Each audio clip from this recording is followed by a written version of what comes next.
Okay, I'm going to try this again. I've been trying this YouTube live thing and I'm still trying to get the hang of it. I screwed up a couple of times.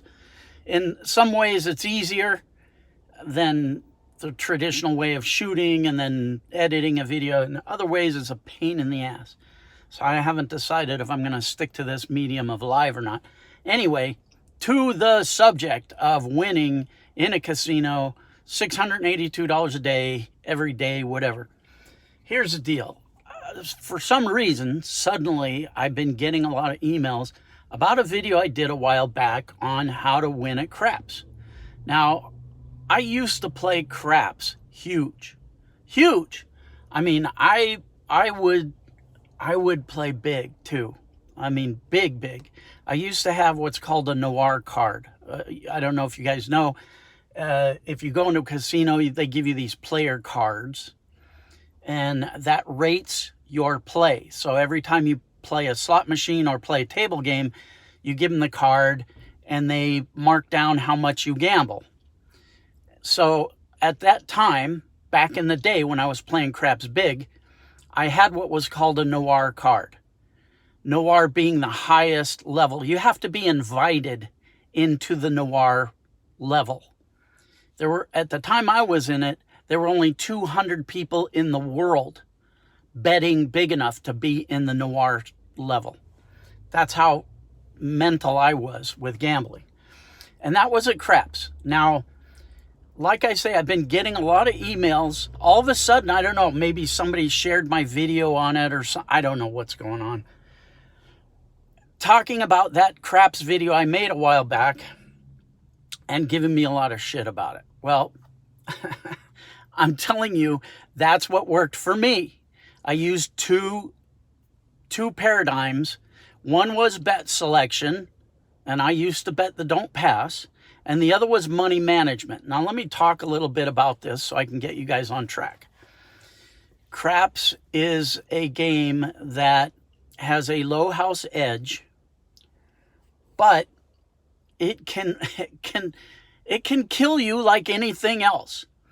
Now, there are two ways to bet on a craps table. You can bet the pass line or the don't pass.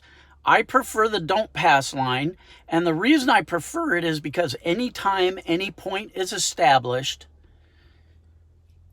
from that point on, the odds are in your favor if you're on the don't pass line. Now, the great thing about it is I used to use what I called my table barometer. I would stand there and I would look out over all the craps tables, and I would look at the table and find the one where the people were all pissed off and angry. And they're going, oh, not again. Oh, goddamn. And they're pissed off and angry because they're betting the pass line and they're losing. So logic dictates. All I have to do is walk up and bet the don't pass, do the opposite of what the imbeciles are doing, and ride that for as long as it carries me, and I'll make money. And it did. It worked. It worked like a charm. But as usual, I get a lot of bullshit from people. Oh, what? So if you find a cold table and you bet the don't pass, there's no guarantee it's going to stay cold. Well, of course not, you imbecile. There's no guarantees in anything.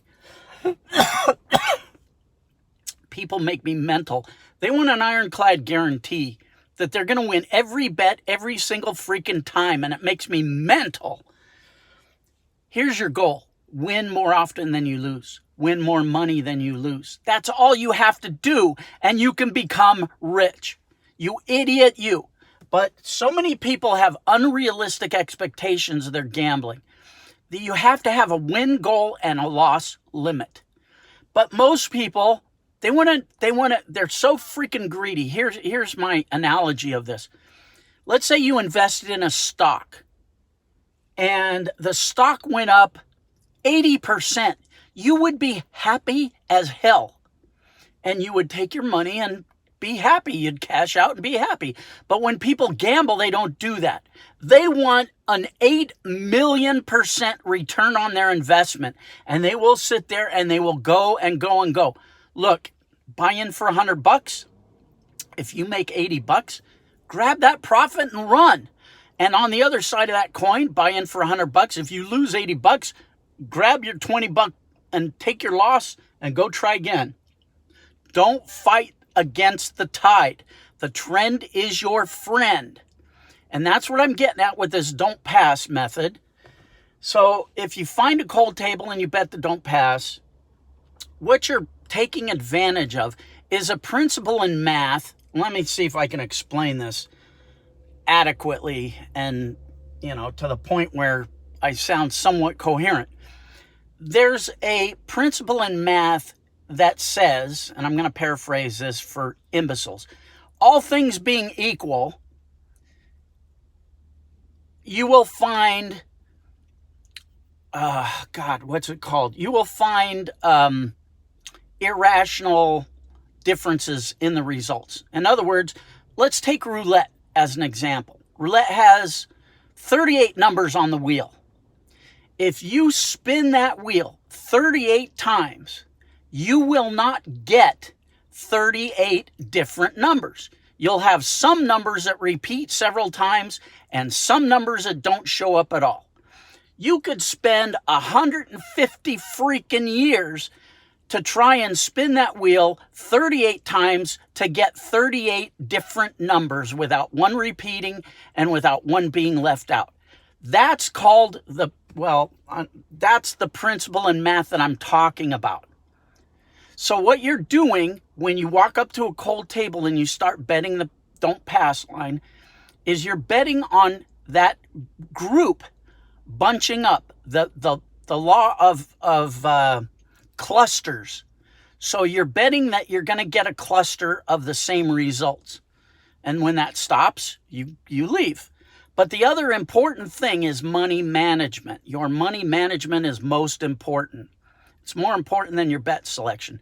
Because face it, no matter what you do with bet selection, if it's a 50-50 proposition, you're going to win. Your bet's going to be right half the time and it's going to be wrong half the time.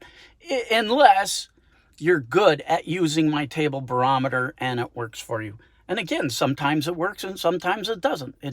That's the way it is. But I invented a money management system that really worked for me back in the day. It still works. I still use it with Baccarat and I still use it. Well, I don't play craps that much anymore. Anyway, here's what I'm getting at. Let me get to what I'm trying to get to. Because it's hot in this car. I closed the window because there's a lot of noise and it's hot as hell in here. So here's what I'm getting at. I have found, I don't know why I went back to playing craps. I love Baccarat. But I went back and I played around a little bit with craps and I might have found something. It intrigues my brain in a mathematical way. So I'm going to Vegas tomorrow and I'm going to spend a whole week testing this thing. I'm not going to test it in the book with my system tester. I'm not going to test it on a computer. I'm going to go down there and I'm going to put my money where my mouth is for a whole week. I'm going to be there for a whole week testing this thing. Maybe it'll work, maybe it doesn't. If it works, I'll come back. I'll tell you guys what's doing and we'll all have a party. So speaking of which, if you're going to be in Vegas this week, look at the date of this video, you idiots. Because I know I'm going to get people 2 years from now saying, I was in Vegas, where were you? I'm going to be in Vegas all week, starting tomorrow, Sunday. And if you're going to be in Vegas, and if you're a Kinghuman Elite member, if you're a member of the KinghumanElite.com, contact me. We'll meet up. I'll buy you dinner. I'll help you with your online money-making issues you might be having. Maybe we'll play some craps. Maybe we'll play some baccarat. I don't know. Just what you got to do is you got to go on to Facebook. And I'm Kinghuman on Facebook. So Facebook/Kinghuman. Freaking social media. I can't stand it. And contact me through Messenger and say if you're going to be there, and I'll connect with you. I'm sweating like a swine. Anyway, that's what's doing. So if you're a Kinghuman Elite member, I'm here for you. I'll be in Vegas for you in a minute. And other than that, I don't know what you want from me. Stop busting my ass. Some of you imbeciles drive me so crazy with your stupid comments. This is what drives me crazy about social media. Social media came along. Okay, I'm going to talk the old man talk right now. This is going to be a rant. I'm going to go into a rant right now. Back in my day, back when I was a kid, we didn't have such things. Social media, smocial media. Oi, stupid. This is what I hate about social media. It turns people into instant geniuses. They think you're a freaking genius. See, back before social media, people wouldn't come up to your face and tell you what a genius they were with their comments and their stupid opinions. I mean, yeah, people had opinions, but they weren't like social media opinions where suddenly everybody's a freaking genius. This is what cracks me up. Suddenly, the mailman that's on Facebook, or the guy flipping hamburgers, or the guy at the, oh God, we got a guy here, he's in UPS, and he's suddenly an expert on the stock market.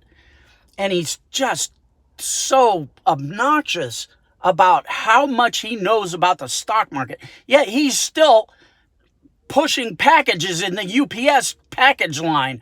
Freaking imbecile. Everybody's a freaking genius. The political science geniuses. Everybody, the freaking mailman, the hamburger flipper, everybody knows how to run this country because they're suddenly a political science genius.